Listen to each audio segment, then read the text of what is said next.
Swayam Prabha. Digital India. Educated India.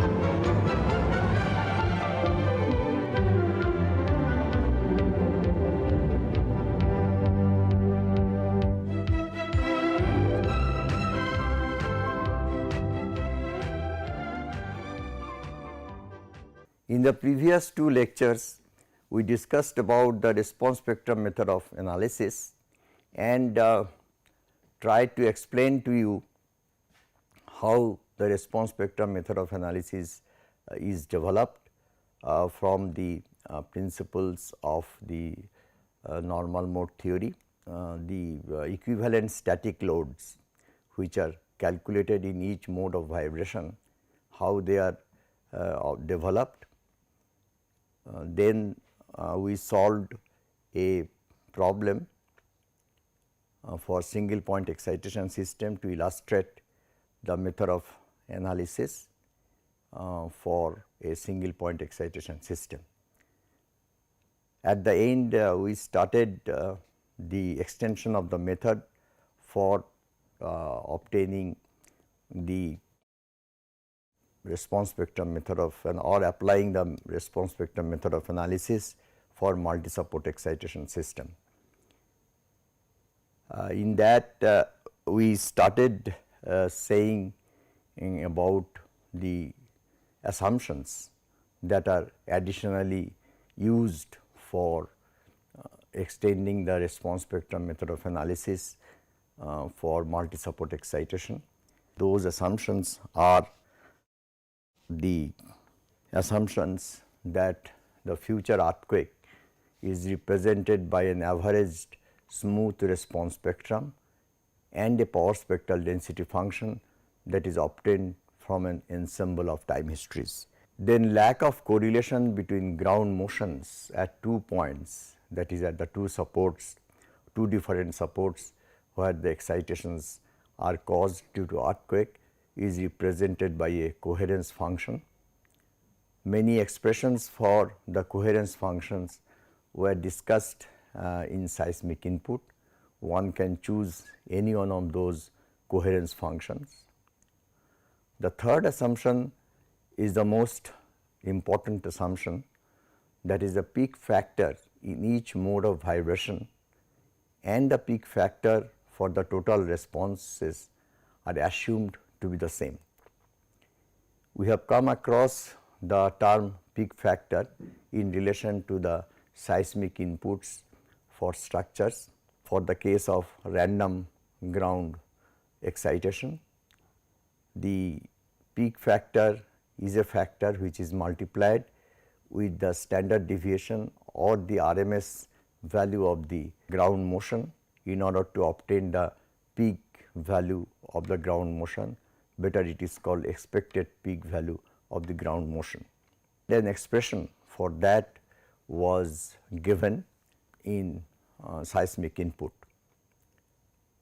So, in each mode of vibration similarly, if we wish to find out the peak value of the response, then one should multiply a peak factor with the standard deviation of the response for the response for that mode of vibration.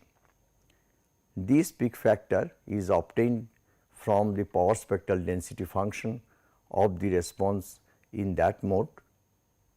Once we get the power spectral density functions for the responses in different modes of vibration, from that one can calculate not only the standard deviation of the modal response, but also the peak factors associated with that. Multiplying the peak factors with the standard deviation of the response, one can get the peak value of the response. Thus, the peak factors are involved in each mode of vibration. There is also a peak factor for the total response in the structural coordinate system.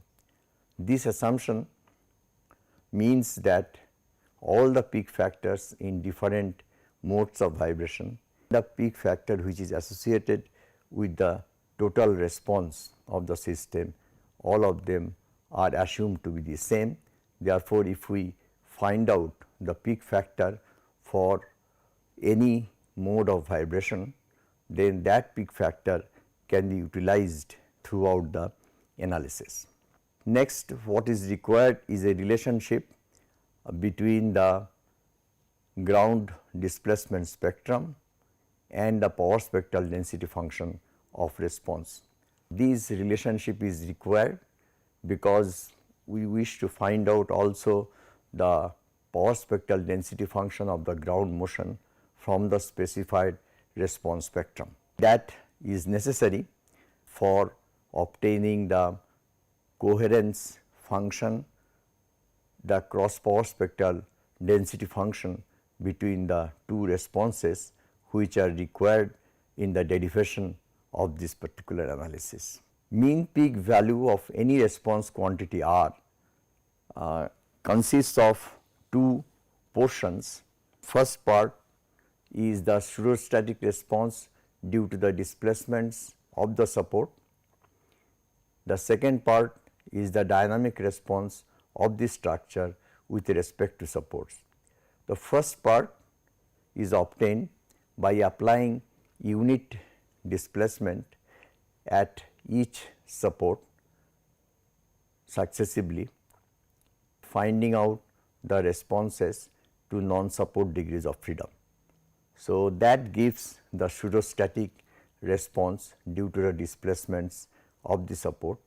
There are some coefficients, and these coefficients are stored in the program, so that this coefficient later on can be multiplied with the ground displacements that is taking place at different supports. The second part straight away comes from the response analysis of the structure or the dynamic response analysis of the structure with respect to the support.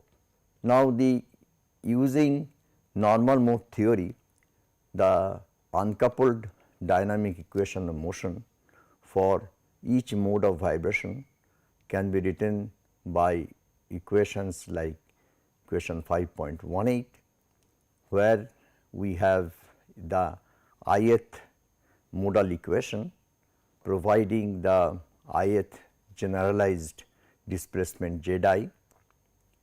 There is a term beta k I which is the mode participation factor. This we discussed in previously when we were solving the problem in time domain. There we have seen that if it is a case of multi-support excitation, then there is not an unique value of the mode participation factor like single point excitation system, but the mode participation factor in a particular mode is associated also with the support. So, for the kth support excitation, there is a mode participation factor in the ith mode that is called beta k I, and that is given by phi I t m r k divided by phi I t m phi I. R k is the column vector or the kth column vector of the R matrix, that is the influence coefficient matrix that we multiply with the mass matrix, then multiply with x double dot g to find out the earthquake force, or in other words, for multi-degree freedom system with multi-support excitation, on the right hand side we write minus m r then x double dot g. So, R k is the kth column of that R matrix. If the response of the single degree freedom oscillator to a specific excitation for a particular support is u double dot k. For that, if the response is z bar k I, then one can write down the response or generalized response in the ith mode is equal to the summation of beta k I multiplied by z bar k I, because z bar k I is the response in the ith mode produced due to the kth support excitation. So, if we sum up for all the support excitation, then we get the value of the Z I in a particular mode of vibration. So, this Z I is the dynamic response of the system with respect to the support. The total response is given by the equation 5.21, where the response R T is given by this equation, that is A k into U k t summation over the supports, and then this is the phi bar I Z I t, that is the mode shape coefficient corresponding to the response quantity of interest.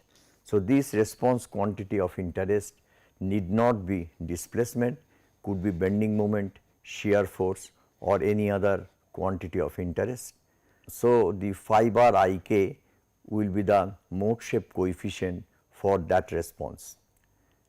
Then we multiply that coefficient with Z I t and sum it over all the modes.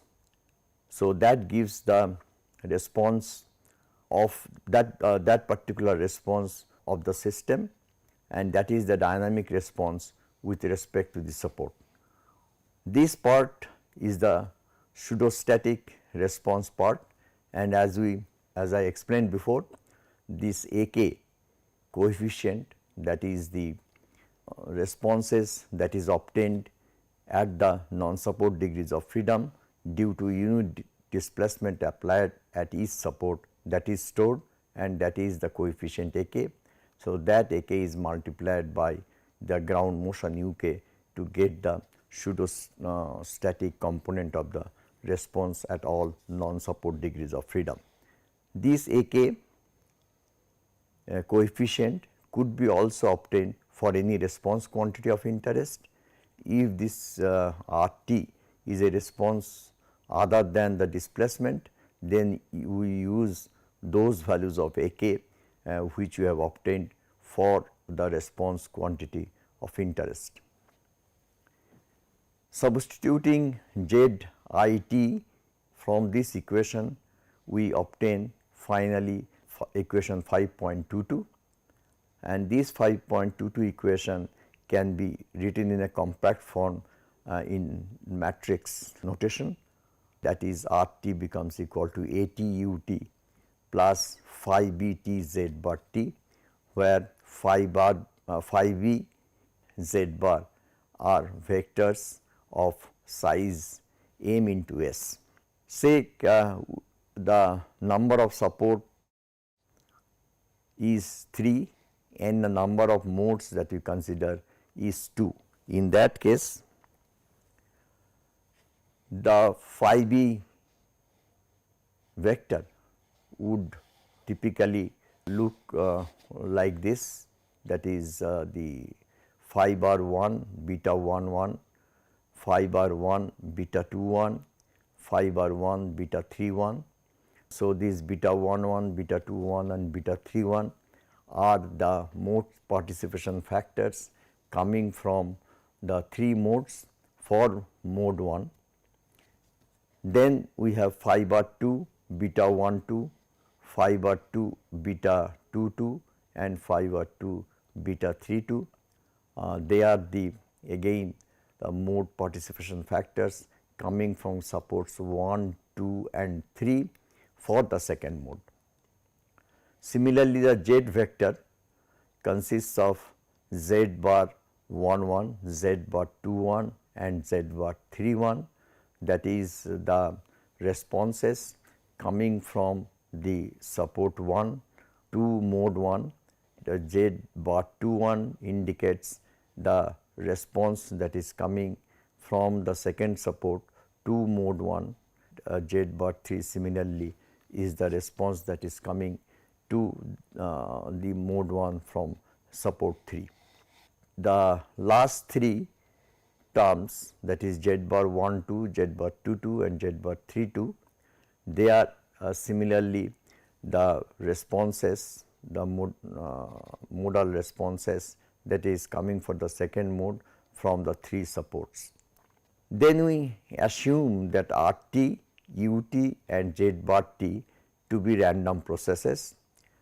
The PSDF of RT then is given by equation 5.25, and this equation is shown over here.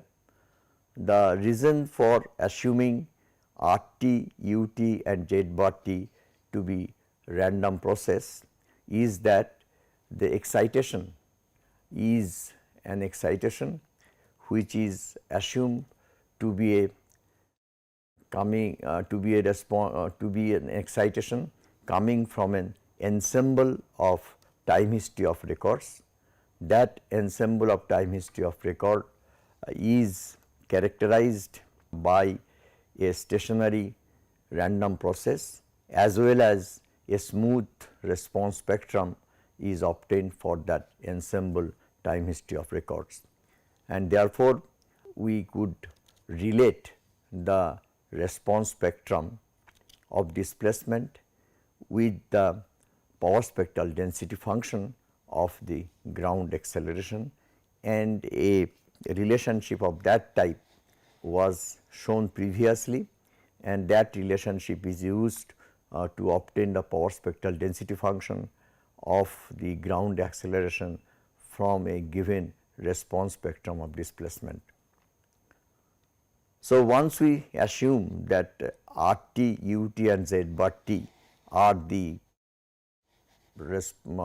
quantities which are random quantities or random processes, then one can write down straight away the power spectral density function of the response by this equation, and the basis of this equation has been discussed before while discussing the spectral analysis of response for a specified ground for a specified power spectral density function of ground excitation. Phi AT ACU A, that comes from the first part of the equation, that is AT UT. The second part phi BT SZ bar Z bar phi beta, that is coming from the second part of the equation, and these two parts are the cross terms, that is the cross power spectral density function that exists between U and Z bar and Z bar and U. So, once we have this expression for SRR, then one can perform an integration of these power spectral density functions. After we integrate these power spectral density function, then one can get the standard deviation of these quantities. Those standard deviations are multiplied by the peak factor in order to get the mean peak values of the responses, and from that mean peak value of the responses one can get the mean peak value of the response quantity of interest. So, once we do that, then the expected maximum value of the response quantity of interest, that is E max RT, that can be written finally in this form: BT LU B plus BT LU Z bar phi BD plus phi T BD L Z Z bar phi BD plus phi T BD LZ bar U B, where B and phi BD are the vectors like this, that is B vector is equal to A1 into UP1, A2 into UP2 and so on. So, if there are S number of S supports, then it will go up to AS into UPS. Phi T beta D is given by this expression, phi bar 1 beta 1 1 multiplied by D 1 1, then phi bar 1 beta 2 1 D 2 1, and that is how it goes up to phi bar 1 beta S 1 D S 1. Then for the last series of terms will be phi bar M beta 1 1 D 1 M, and the last term of the series will be phi bar M beta S 1 multiplied by D S M. Now, let me explain the terms of this BT and phi T BD. A1, A2, A3 are the coefficients of the response or the pseudostatic coefficient of the response quantity that we have discussed before. UP1 is the peak ground displacement for the support excitation 1, UP2 is the peak ground displacement corresponding to support excitation 2, and so on.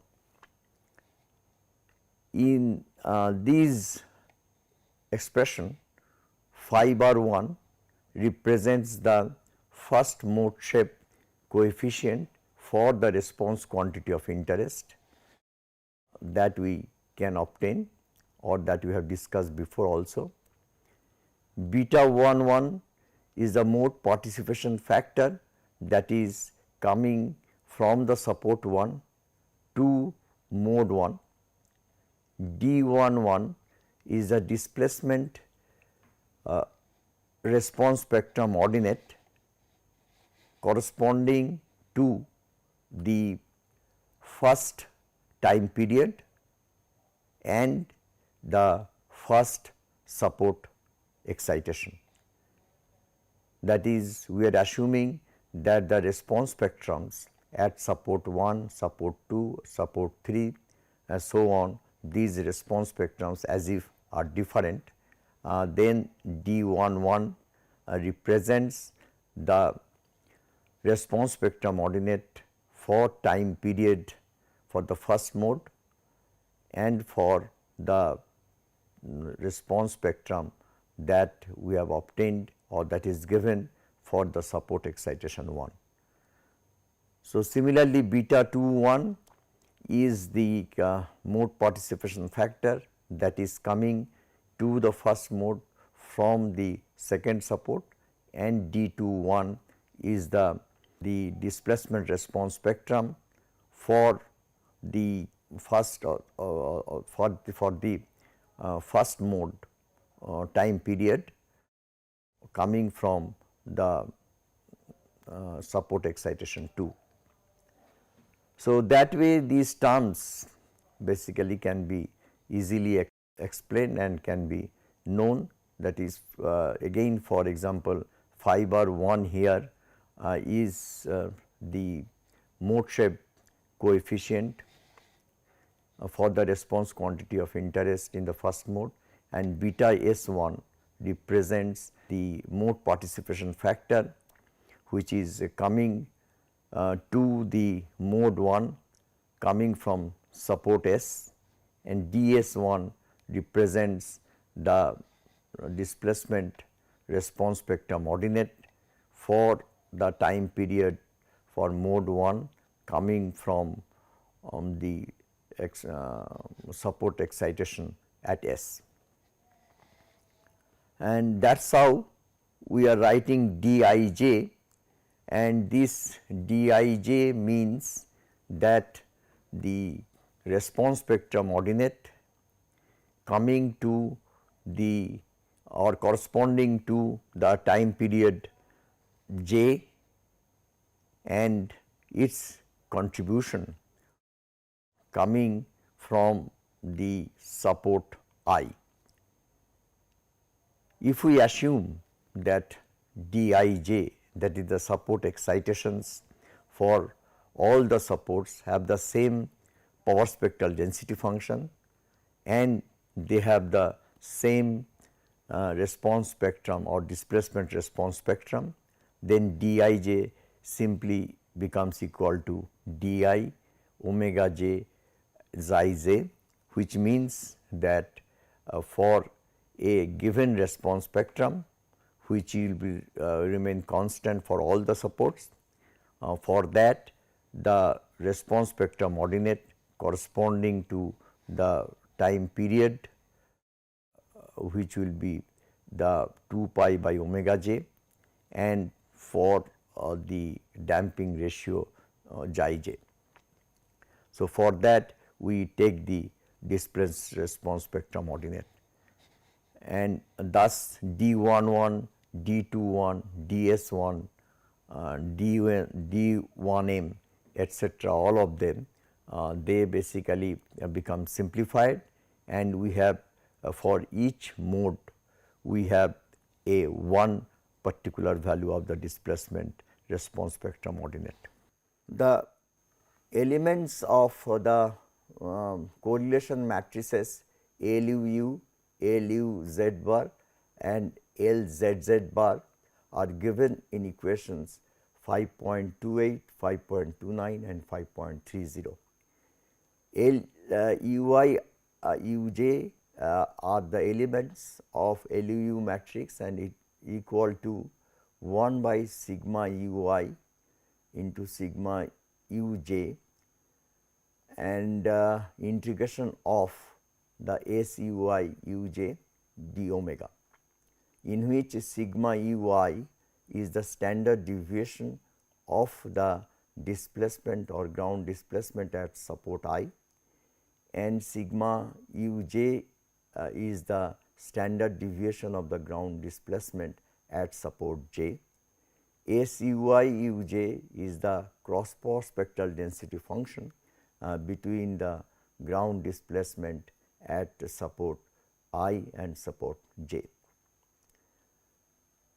LUI Z bar Kj are the elements of LU Z bar matrix, and they are equal to 1 by sigma ui into sigma Z bar Kj, in which sigma ui is the standard deviation of the ground displacement at the ith support, and the sigma Z bar Kj is the generalized or standard deviation of the generalized displacement for mode j coming from support k, that is this Z bar is obtained for the jth mode using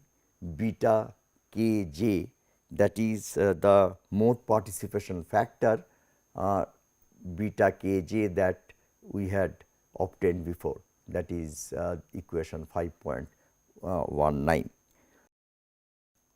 Then the within the integration we have Hj star, which is the complex conjugate of the frequency response function for the jth mode, and SUI Z bar SUI U double dot k, that is equal to the cross power spectral density function between the displacement at the ith support and the acceleration at the kth support. The L Z bar Ki, Z bar Lj, they are the elements of L Z bar matrix and are equal to 1 by sigma z bar Ki into sigma z bar Lj, where sigma z bar Ki is the standard deviation of the generalized displacement for the ith mode and the kth support, that is which is obtained using beta Ki. Similarly, sigma z bar Lj is the standard deviation of the generalized displacement for the jth mode from the Lth support. Within the integration, we have Hi Hj star. Hi is a complex frequency response function for the ith mode. Hj is the complex conjugate of the frequency response function for the jth mode, and S u bar k l and u double dot k and u double dot l, they are the cross power spectral density function between the accelerations at the kth support and the Lth support. Now, with this equations defined, and after we integrate these equations, the elements of the matrices can be obtained. In those equations, what we have to find out is SU I U k, which is equal to 1 by omega square SU I to the power half, SU k to the power half, and coherence function I k, that is it takes care of the partial correlation between the ground displacements at the ith support and the kth support.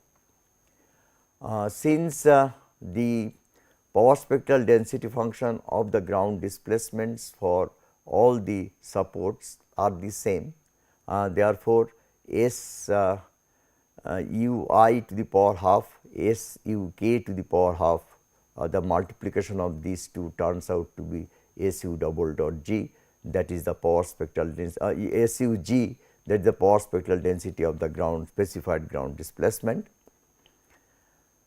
Then we have S u I u double dot S u I u j, that is equal to 1 by omega to the power 4 into S u I to the power half, S u j to the power half multiplied by coherence function I comma j, and which again turns out to be equal to coherence I j divided by omega to the power 4 into S u double dot g.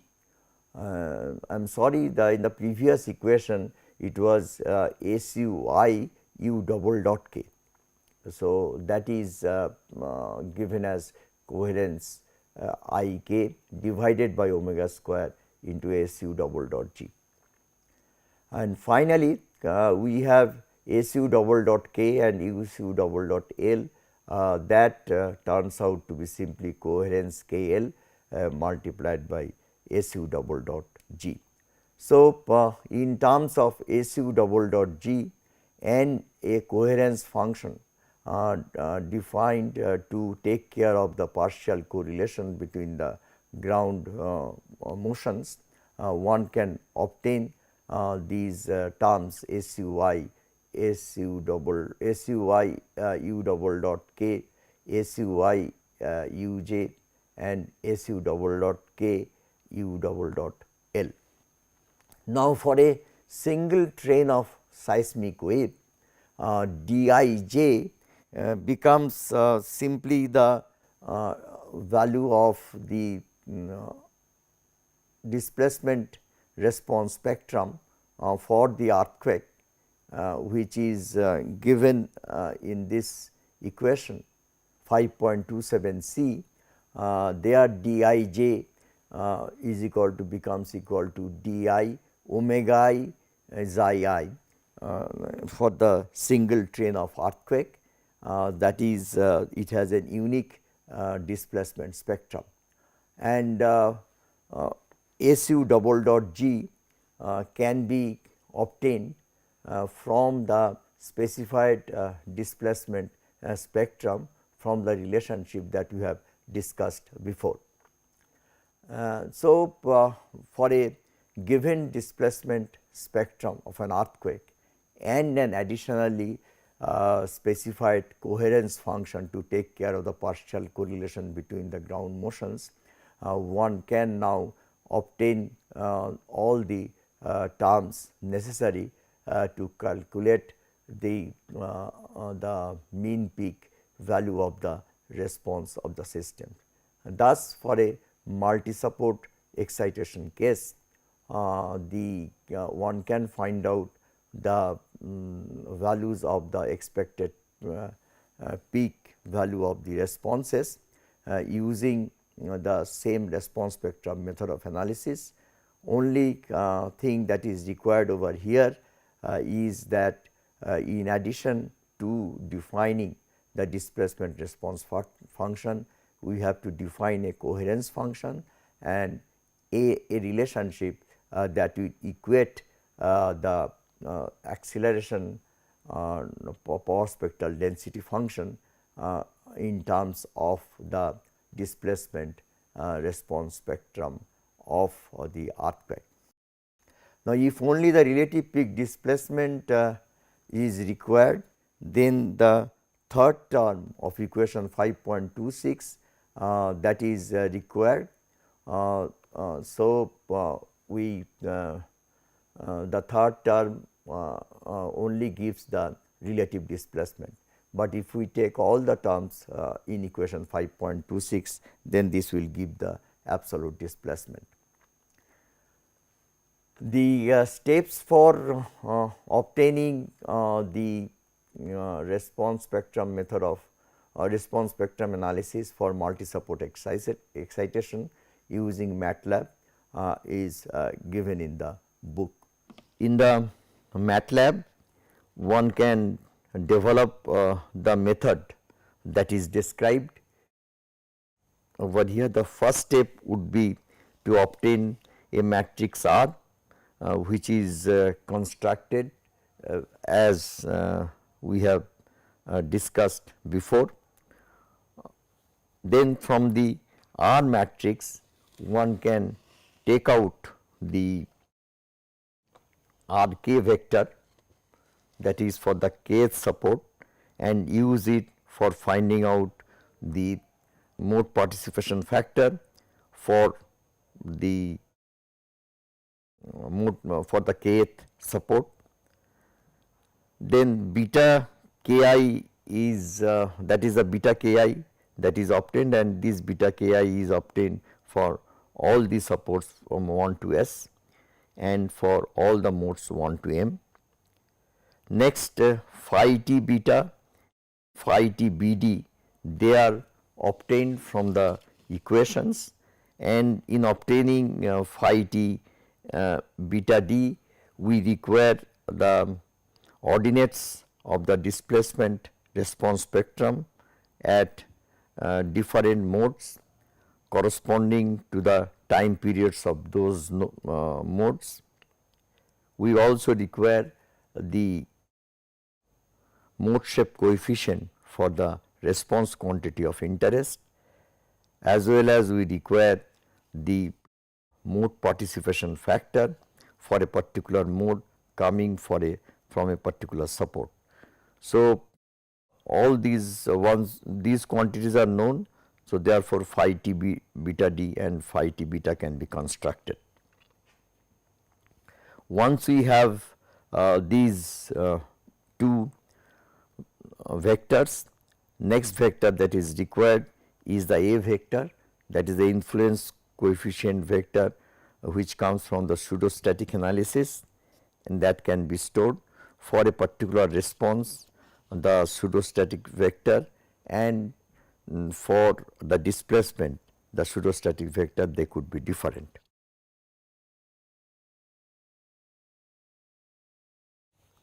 Next is to construct a vector B, and these vector B we have is shown in expression 5.27. This vector B requires the peak ground displacement at different supports, but this peak ground displacement at different supports are assumed to be the same, because we have the same train of earthquake moving through all the supports. This can be obtained from the specified power spectral density function and for the support excitation, and then converting it to the power spectral density function for displacement. The area under that curve gives the standard deviation, and that standard deviation can be multiplied by a peak factor in order to obtain the peak value of the or expected value of the ground displacement.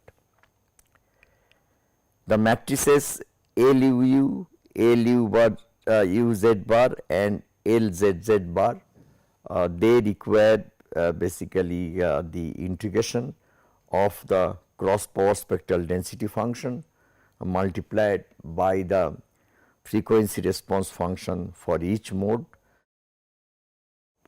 which was shown in equation 5.28 to 5.30, and in that we had seen that we require also the standard deviation of the generalized displacement in a particular mode for the excitation or the kth excitation or the excitation at the kth support. So, that standard deviation can be obtained by assuming the power spectral density function, or not assuming by obtaining the spectral analysis for the specified power spectral density function of the ground motion, and from that one can get the power spectral density function of the generalized displacement. The area under the curve will give the standard deviation. The cross power spectral density function that is required between the displacement at one support with the acceleration at the other support, the cross power spectral density function between the displacements at two supports and the cross power spectral density function between the acceleration at two supports, which are required in those integrations.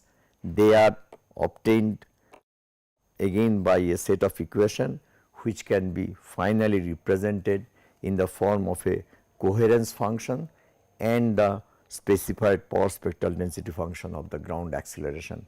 Coherence function is additionally provided for this problem. So, one can develop a program easily in the MATLAB for finding out the response or the mean peak response for systems having multi support excitation and subjected to a set of ground motions which can be represented with the help of an averaged response spectrum, which can be again converted to a ground acceleration of spectrum through an empirical relationship. We illustrate the method with the help of a problem. This is a problem, if we recall, is a problem for a 3 support frame, that is example 3.8. We had a 2-story frame with 3 supports. The non-support degrees of freedom are 2, and therefore, the mode shapes are 2 by 2 mode shape matrix. And since we are wanting to find out the expected peak value of the displacements, then phi bar also becomes the same matrix. The R matrix for the multi support excitation case was computed before for this problem, and R is given by this matrix. The 3 frequencies are two frequencies are omega 1 and omega 2. So, they are also given. AT, that is the pseudostatic coefficients at the non-support degrees of freedom coming from all the three excitations. They are same as R, therefore, AT is same as R. This is the phi t beta matrix, and the phi t beta matrix will have these sets of, this is the first set, phi bar 1 1 beta 1 1, phi bar 1 1 beta 2 1, phi bar 1 1 beta 3 1. All these things I have been explained before, and phi bar 1 2, phi bar 2 2, or beta 2 1, beta 1 2, etc. They can be all obtained. The phi t beta d matrix that is computed over here.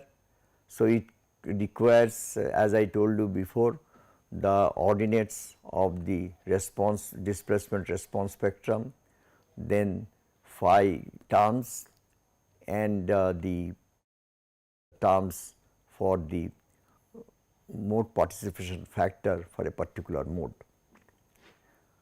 The displacement response spectrum, which is assumed to be the same for all the three supports, because it is the same train of earthquake that is passing through all the three supports, that is obtained for the time periods corresponding to these two frequencies, and they are 0.056 and 0.011. Coherence function or coherence matrix can be obtained easily. These will not be 0, this will be 1 1 1, and rho 1 and rho 2 will be minus 5 omega by 2 pi and minus 10 omega by 2 pi, because it is assumed that there is a 5-second time lag between the supports.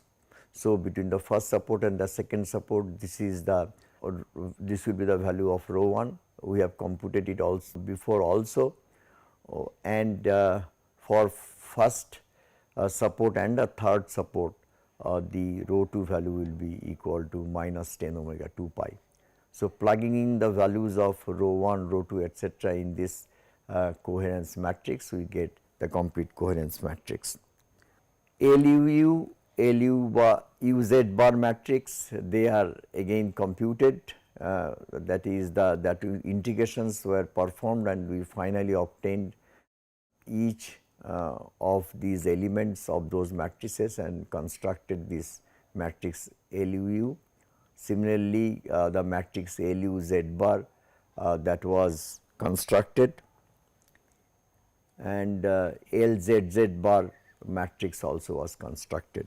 With the help of these matrices, finally we obtained the mean peak values of the displacements, that is for the displacement 1, the mean peak value was obtained as 0.106, and for the second non-support degree of freedom, it was 0.099 meter.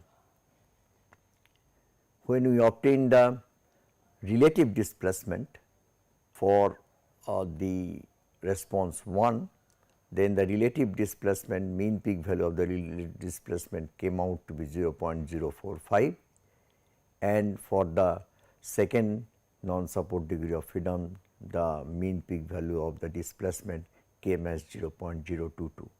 Note that we can obtain both the mean peak values of the total response and the mean peak value of the relative displacement.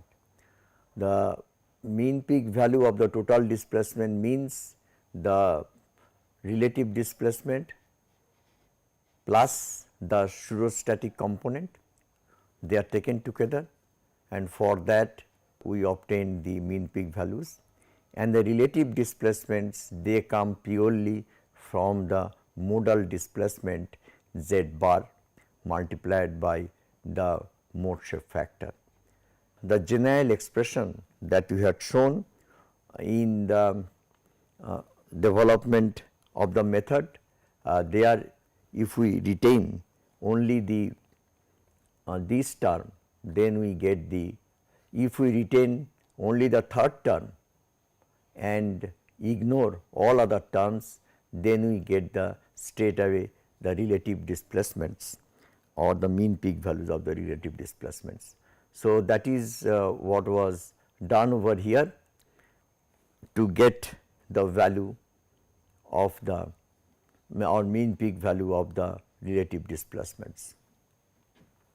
We also solve the problem assuming that the ground motions are perfectly correlated.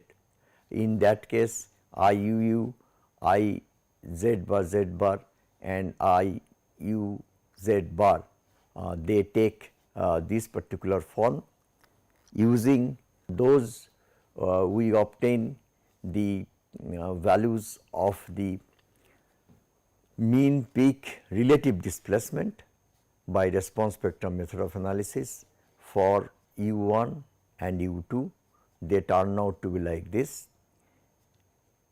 For the time history analysis for the same problem and for the same El Centro earthquake record, for which the power spectral density function and the corresponding displacement response spectrum were used, that gave us values which are 0.081 and 0.041, and we can see that these two values match quite well. Thus, in spite of the different assumptions that have been considered in the development of the response spectrum method of analysis for multi-support excitation case, we see that the results that we obtain from the response spectrum method of analysis compare quite well with the time history analysis. We explain the same method with the help of another example, and in that, if you recall, we solved a problem which was a beam problem resting on 3 spring supports. That is the problem. This was a beam which is resting on a soil. Soil is replaced by the spring and dashboards. This has a spring constant Ks, and the damping constants are Cs for the soil. The structural damping for the structure is taken as 5%. These are the masses which are lumped at the 3 degrees of freedom. Translations are the 3 degrees of freedom. Rotation is condensed out. There is a time lag which is assumed between the supports. The time lag is 2.5 second. Cs value is given as 0.6 meter and Ks value is given as 48. This is not meter, m, and this is Ks is equal to 48 m. The structural damping matrix is obtained as C is equal to alpha m plus beta k. The C bar matrix, that is the damping matrix considering the soil damping, that turns out to be this. Note that once we add the soil damping to the structural damping, the damping becomes a non-classical damping. So, this problem is a problem of non-classical damping. Therefore, to use the response spectrum method of analysis for this becomes really difficult. However, by making an approximation, that is by diagonalizing the damping matrix, that is the modal damping matrix, or in other words phi t c bar phi. For that, the off diagonal terms are ignored, and with the help of that we solve the same or this problem and obtain the responses.